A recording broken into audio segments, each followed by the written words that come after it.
This is Bruce, the Last Nail, and I'm here in southern Montana, and specifically I'm standing at the National Cemetery at the Battle of the Little Bighorn site.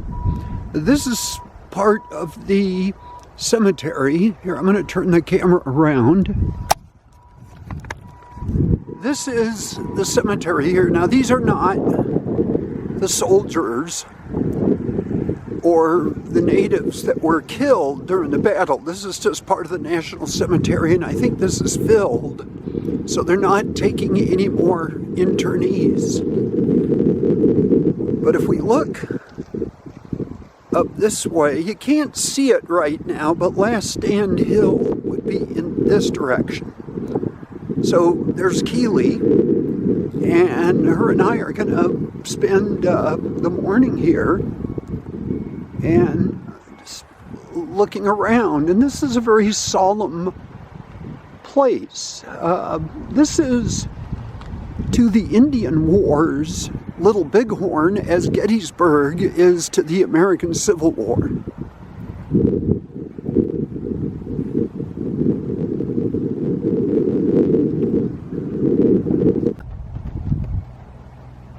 This says, to the officers and soldiers killed or who died of wounds received in action in the territory of Montana while clearing the district of the Yellowstone of hostile Indians. This is some kind of a memorial to the soldiers, 5th Regiment of Infantry.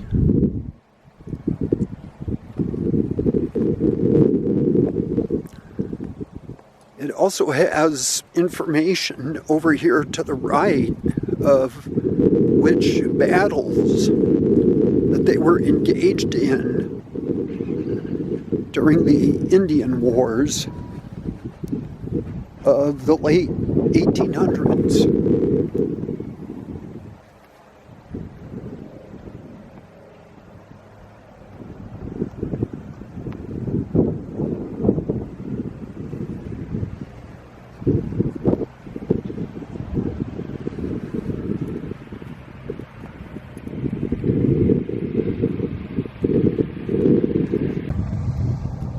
Hi, Keely.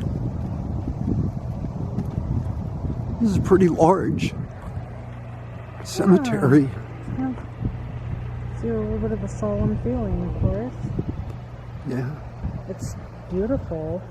Now, I don't know if you can see way over there on the horizon are the Bighorn Mountains. And if we look directly south, I think this is south, you're looking basically over there into Wyoming, northern Wyoming. We're in southern Montana now. And today is September 28th, so we're really hitting this area also during fall color. And it's beautiful. Yeah, it's just gorgeous here.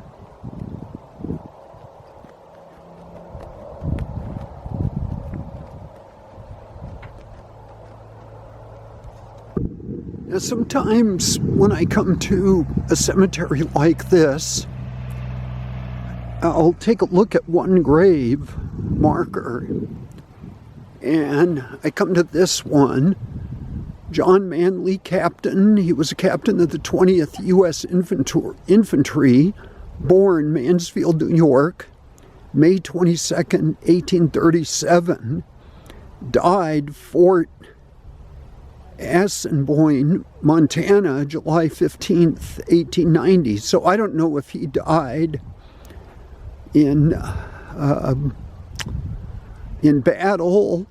One thing is, if he was born 1837, he would have been 23 at the time of the Civil War. So he could also be a Civil War veteran. But that was John A. Manley, captain. Here's another interesting Marker in memory of enlisted men, 2nd and 7th U.S. Cavalry and 5th U.S. Infantry killed in action near Bear Paw, Montana, September 30th, 1877.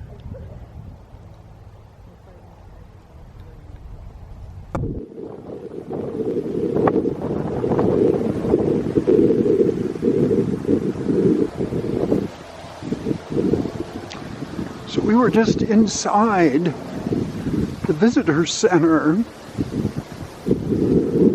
and now we're going to take a walk up to Last Stand Hill and the area where they have the mass graves. Over here is the Indian Memorial, which we'll see, and then this road here, which we'll go ahead and take once we're finished here, is the road that goes up to the Reno Benteen battlefield. And this is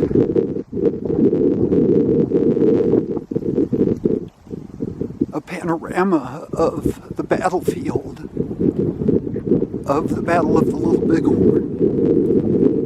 And I think this is where you see a marker there, which is probably where one of the natives fell.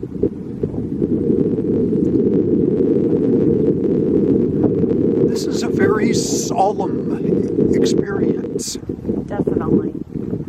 It's very solemn. This isn't. And when I was at Gettysburg, especially where the 22nd Maine held off, it was an experience of heroism with the 22nd Maine. That's not what this is.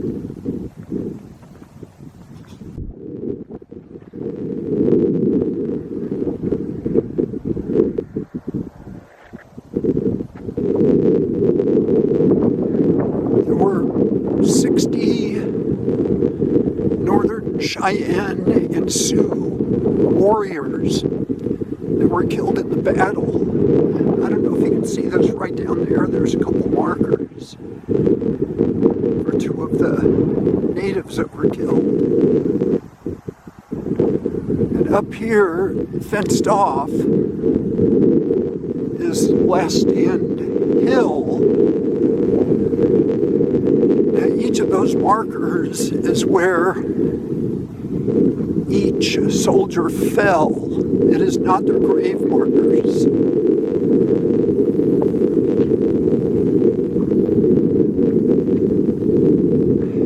And this is hollowed ground for the, however you feel about the last stand, you know, depending which side you're on, or if you're on no side at all. And even here, as we stand off to the side, the area is closed. And there's probably more markers down there where soldiers fell. But again, it's very solemn.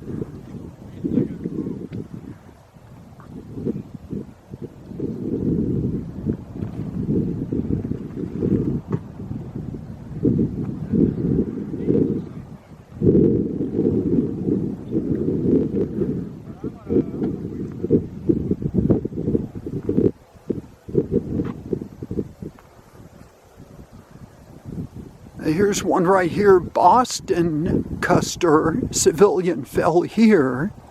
I don't know if that's a relative of George Custer. But I'm sure one of these markers would have to be where Custer fell.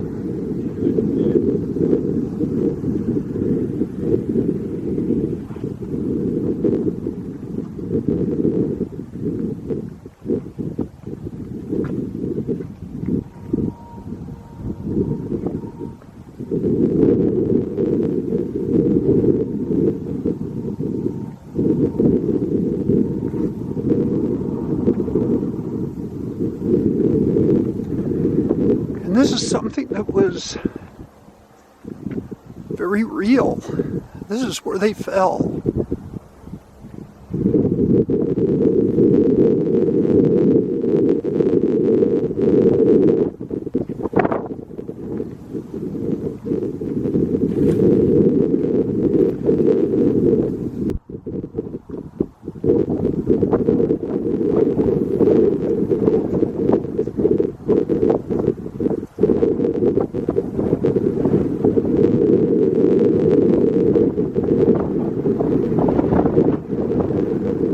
And since this is a mass grave right here, we don't want to walk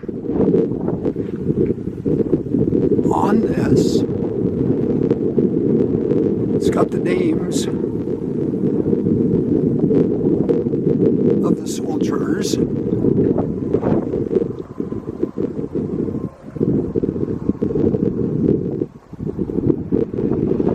And not only do you have the soldiers of the 7th Cavalry, but you also have the soldiers of the Northern Cheyenne and the Sioux. And you also have Indian Scouts. You have Americans fighting Americans.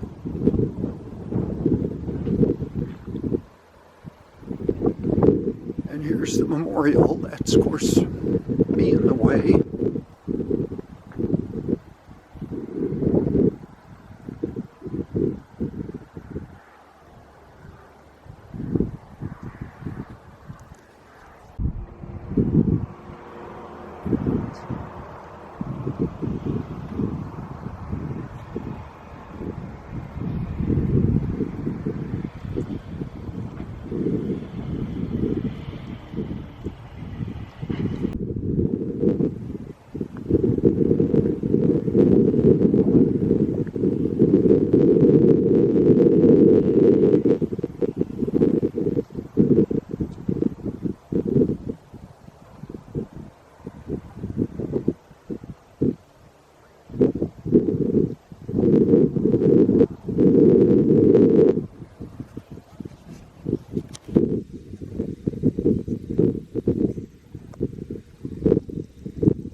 Black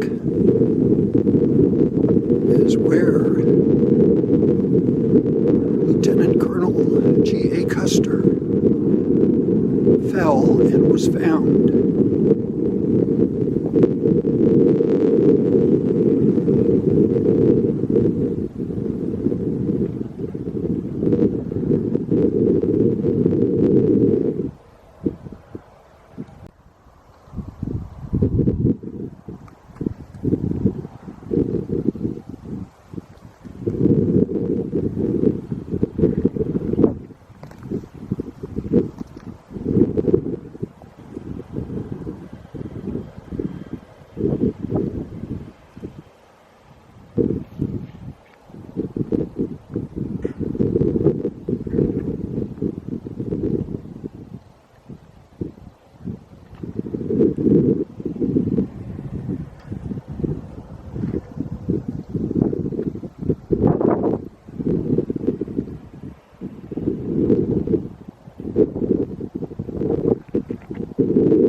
Here's another placard.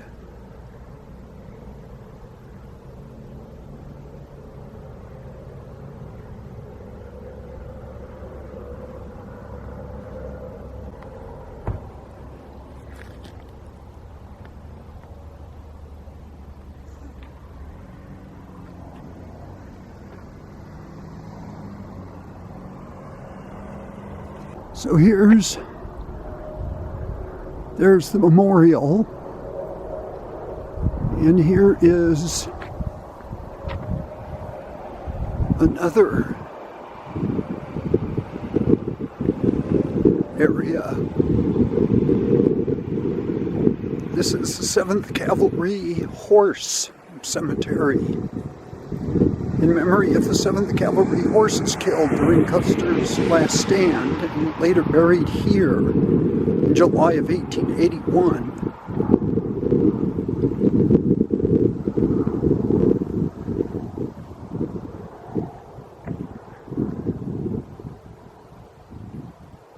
Seventh Cavalry Horse Cemetery.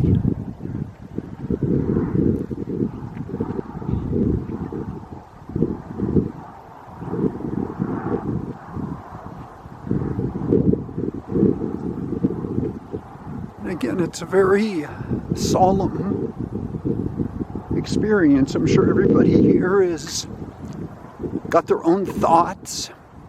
And I guess on June 25th of every year, the Native Americans meet here for their own meeting, their own anniversary. This is a very spiritual experience for them. And again, it's not an us and them situation. We're all spiritually part of this. So that's the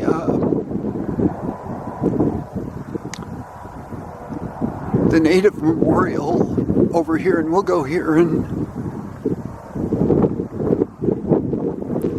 see this area. Here are a couple of markers.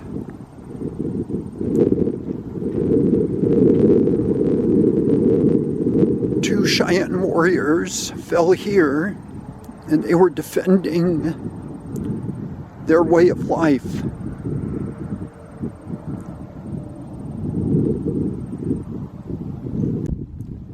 Here is the outside of the Cheyenne and Sioux Memorial.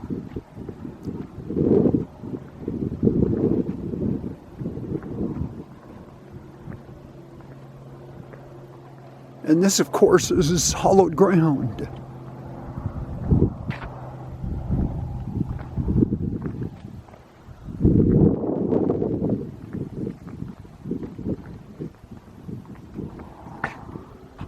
So let's walk in here.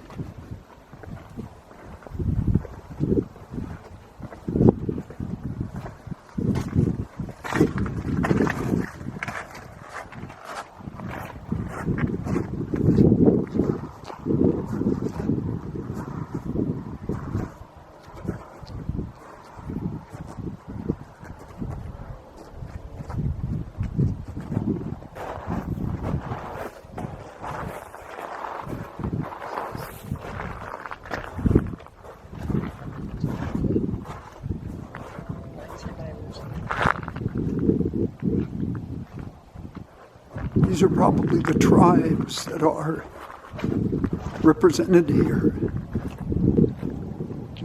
This is really quite an experience. The Arapahoes, the Cheyenne.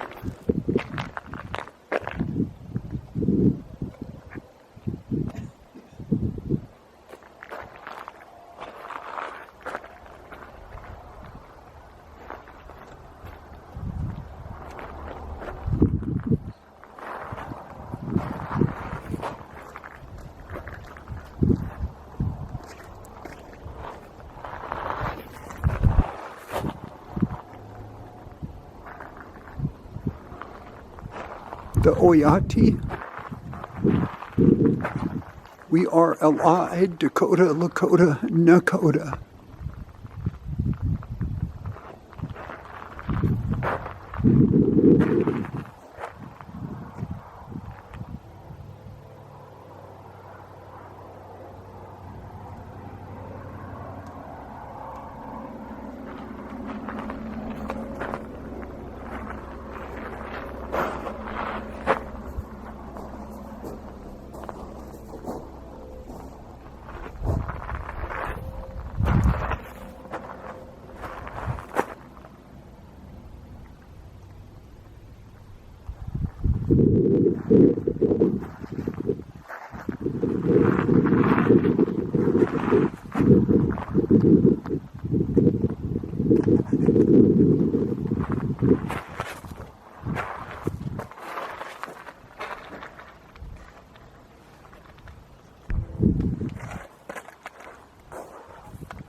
Tasunke Wheat Co.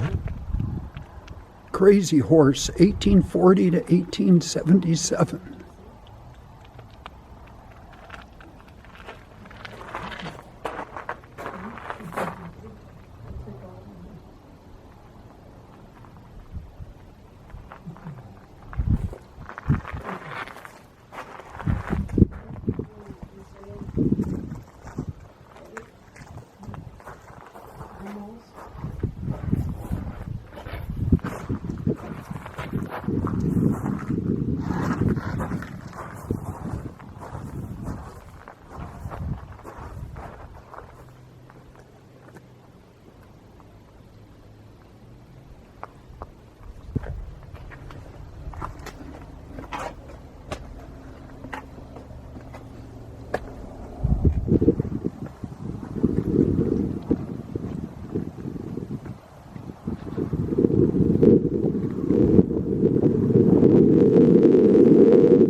Here's where 2 more U.S. soldiers fell.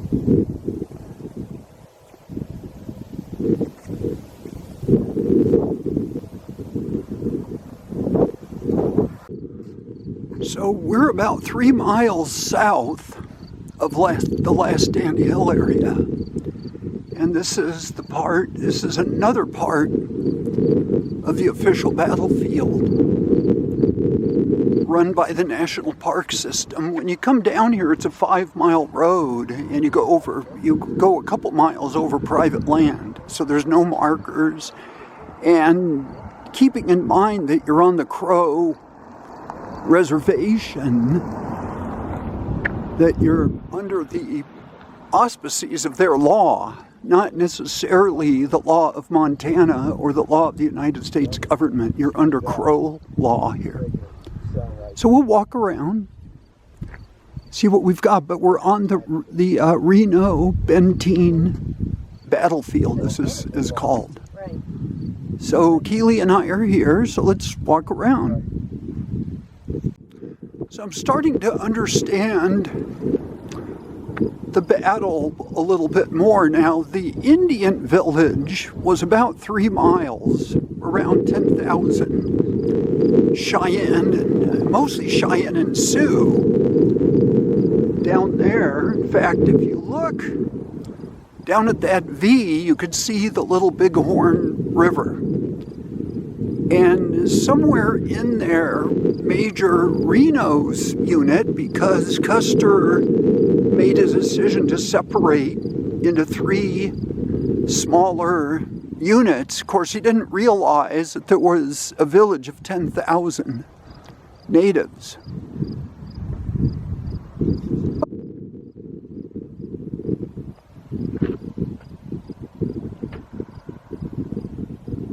So Major Reno's skirmish line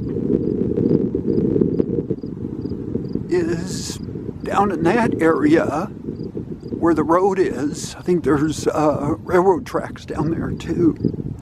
So that's where his original skirmish line is, and he retreats. And then in the trees over here was a timber fight around 3:15 to 3:55 in the afternoon, and where you see the Little Bighorn River in that V, about 4 o'clock, or yeah, about 4 o'clock on June 25th was the retreat crossing, and they would have retreated up here and fought the natives up here.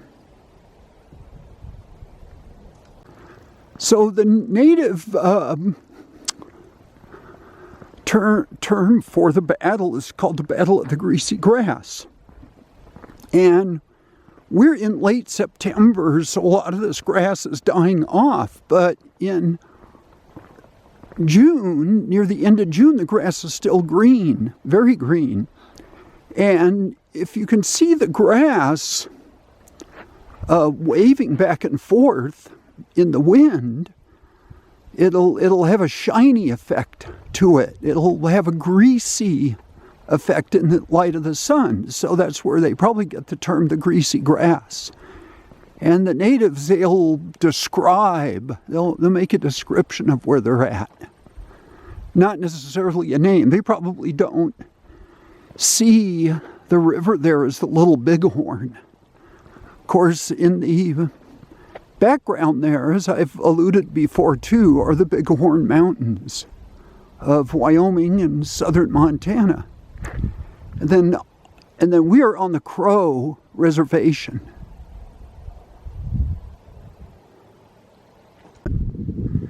This is why we stay on the cement paths here, walking on the edges and embankments of these trenches and rifle pits will destroy their historic value.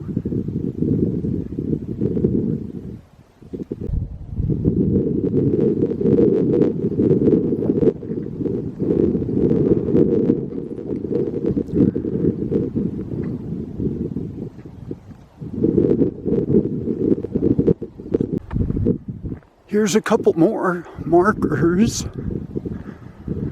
Private Thomas E. Metter of the 7th Cavalry. Private Julian D. Jones.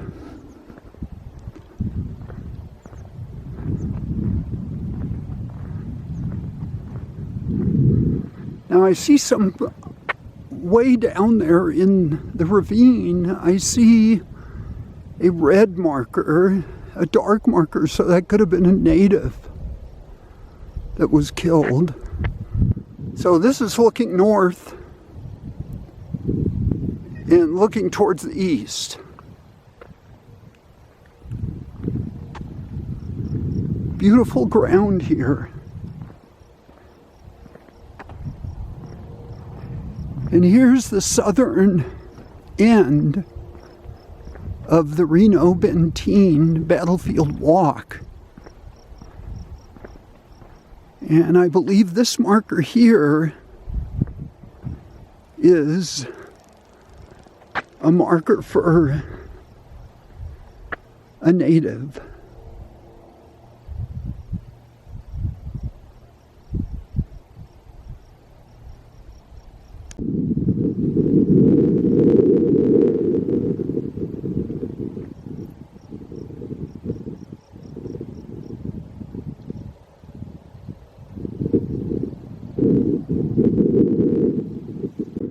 So I would surmise that the battle at some point started in this area. And being that we've seen a lot of the white markers, there's one right down there in the ravine that we're walking towards. I wouldn't say it was a pitched battle, but it was a running battle. There's another white marker. But it was a running battle that probably went 3 miles up to the point of Last Stand Hill.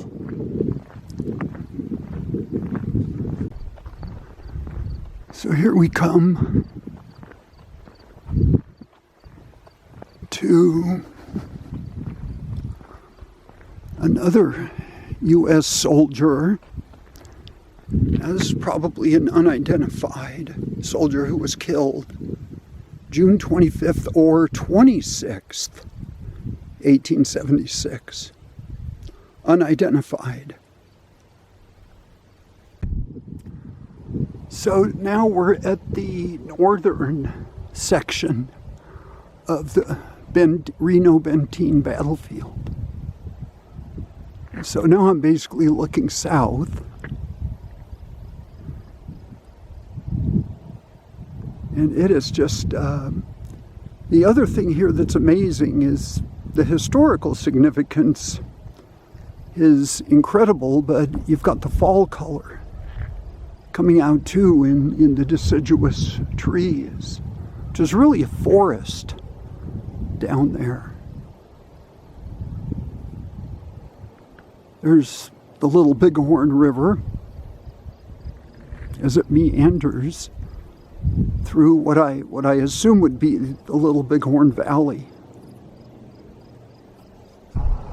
So here we're actually on Crow land, private land, and I'm on the street, so I'm not trespassing or anything, but I think these might be wild horses. Or they're domesticated horses out. There's one right out there looking right back at me. But I wanted to get a picture of this. I think this is just absolutely beautiful. The horses grazing out in nature.